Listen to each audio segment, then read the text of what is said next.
la façon dont j'ai commencé, c'était vraiment quelque chose, d'abord je crois, d'une sorte de défense, purement et simplement, c'est-à-dire une manière de faire quelque chose avec le réel auquel j'étais confrontée. Donc, il y avait une forme de mise à distance, c'est-à-dire je voyais des choses dans mon quotidien, depuis mes fenêtres, depuis ma rue, depuis la rue d'à côté. Et une manière de filmer, c'était une manière de me saisir de ces choses d'une façon active.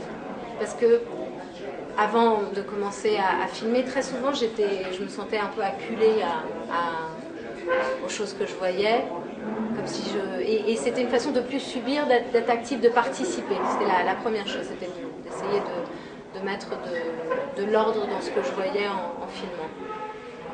Après, au fur et à mesure que le film commençait à exister, enfin qu'il y avait, je suis allée chercher aussi des gens, des choses qui faisaient partie de mon quotidien pour les introduire leur poser des questions que je me posais pour pouvoir écouter d'autres échos.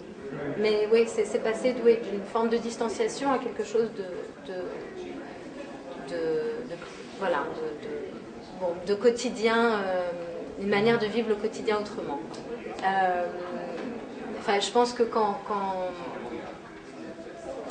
il y a cette chose vraiment en Israël qui est très curieuse, c'est vraiment l'obsession du collectif, de se retrouver, de faire des choses en groupe, de se réunir pour vivre ensemble des moments.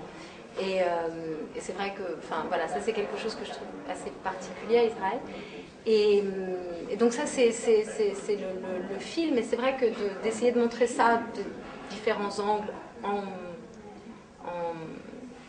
filmant des événements comme ça, de petit bout par petit bout, je pense que ça fait une forme ça fait une forme, l'idée de plein de petites choses ensemble qui s'assemblent pour créer un quotidien. Voilà.